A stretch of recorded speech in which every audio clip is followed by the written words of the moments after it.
They did that for Charles. Beautiful, huh? Thank you so much. Thank you. So tomorrow is Memorial Day. How many people have big plans? Big plans? We do. We're staying home. We're staying home doing nothing and enjoy it, as a matter of fact.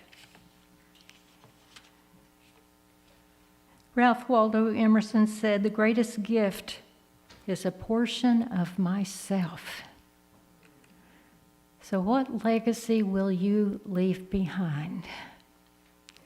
Thinking of Tina Turner, we just lost in the physical form, she said, "My legacy is that I stayed on course from the beginning to the end because I believed in something inside of me."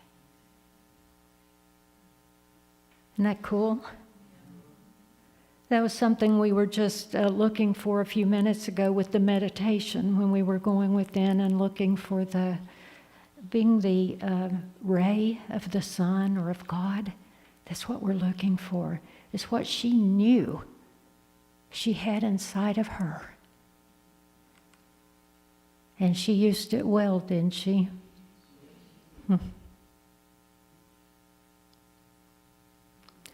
Let us endeavor so to live that when we come to die, even the undertaker will be sorry.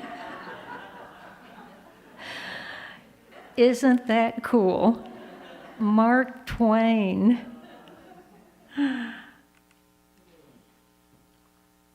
From Jim Rohn, all good men and women must take responsibility to create legacies that will take the next generation to the level we could only imagine. A New Thought leader, way before he even knew about New Thought, William James, the great use of life is to spend it for something that will outlast it. I love that. And Benjamin Franklin, if you would not be forgotten as soon as you are dead, either write something worth reading or do something worth writing. Isn't that beautiful? Beautiful. So this morning, talking about leaving a legacy, I came upon a book not long ago written by Mark Friedman, How to Live Forever. And of course, that's exactly what he's talking about. We know that we have a finite number of years in this body. And it is startling. Some of us were talking about that this morning, when those in our own generation, our friends, they start leaving us, having some pretty major medical events. And it sort of shocks us, doesn't it? Back into a reality where we say, oh, that's right, yes, we do have a finite number of years, don't we? What legacy can I leave? What legacy can I leave? More than anything, you know that my husband and I take our grandchildren or go on trips with them. They take us sometimes. And we've gone so many cool places, just wonderful places. We've gone and done things with them. And more than anything, we do enjoy going, but more than anything, we do it for them. We want them to be able to say to the younger people in their lives, whether it's nieces, nephews, students, whomever they come across, even their grandchildren and great-grandchildren maybe.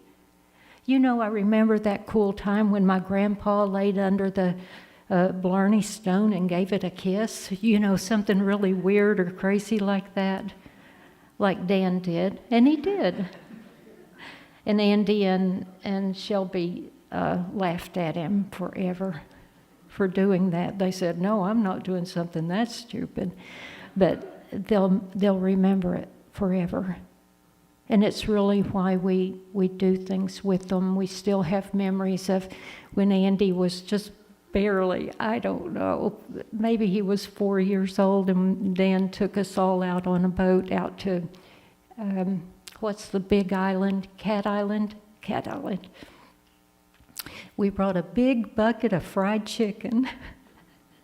And to this day, Andy still remembers that because we were all hungry by the time we got there. He was standing in the water up to his knees eating fried chicken, and he still thinks of that to this day.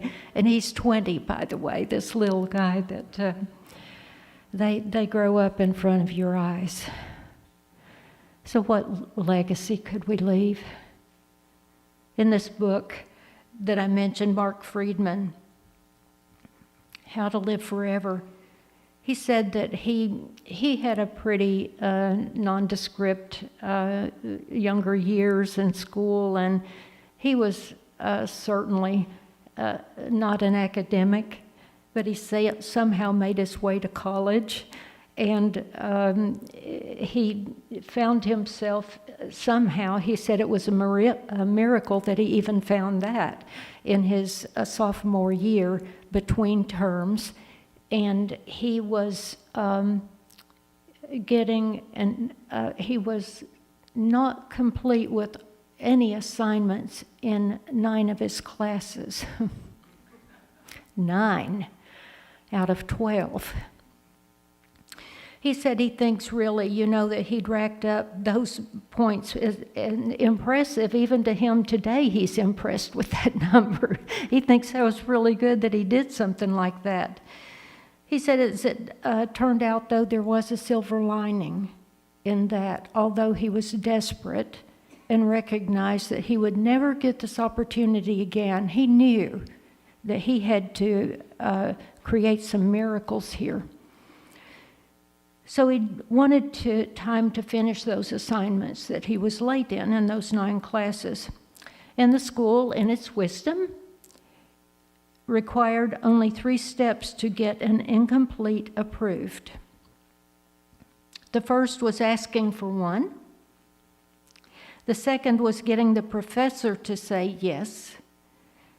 And the third required institutional approval in the form of sign-off from the school's associate provost. He said this office was held by a silver-haired, scraggly-headed 63-year-old man named Gilmore Stott. Gil Stott had himself come from modest means, something that likely contributed to his abundant empathy that he had for others. For the struggling students like him.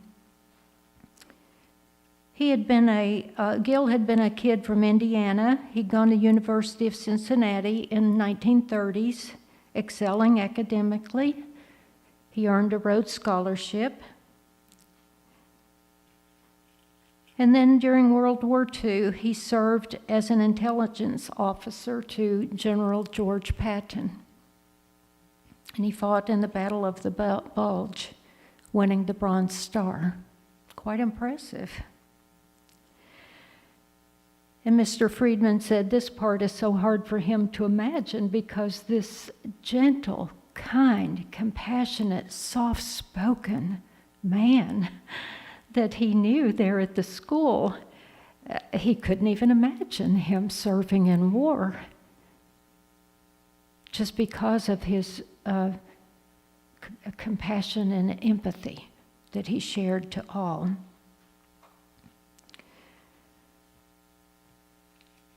And on the side, Gil served as Einstein's personal driver and confidant. What a person.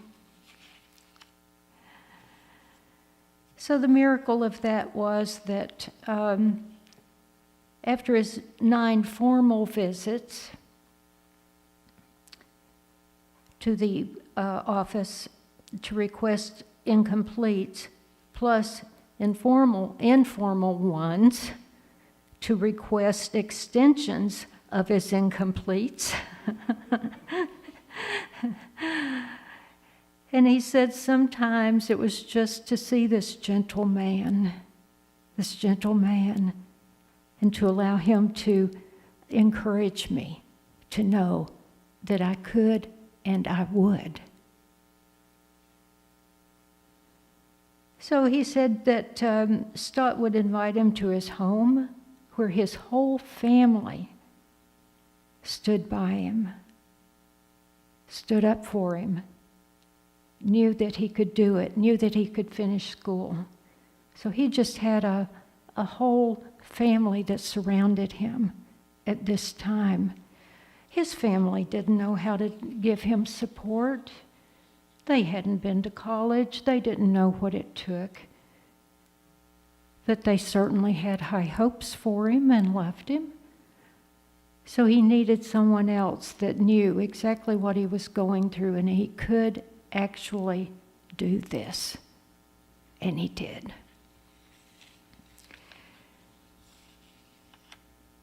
And as part of the commencement address, he and another fellow that knew him best dedicated the entire talk to Gil. And they told about how he had supported them throughout their college years, how much he had done for them and their lives. So this man truly was a legacy, wasn't he? He was giving a legacy to these young people. They weren't relatives. So don't think that you must be a parent or a grandparent to leave a legacy. You can be, but you can leave a legacy to a whole lot more people than that too. Not just your children and grandchildren and great-grandchildren. So Mark goes on to say, because of him, I then dedicated my life to making a difference. What a testament, what a memorial, what a wonderful thing to say about this man and what he did for the world. And this morning we certainly honor and thank all those who have served in whatever way to make our lives better. And what more appropriate time than today to let Miss Nay know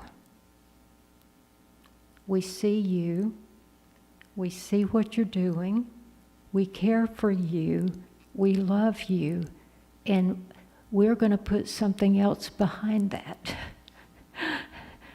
We're putting some actual support. And we've gotten that done. And so today, I want to thank all of you for being here.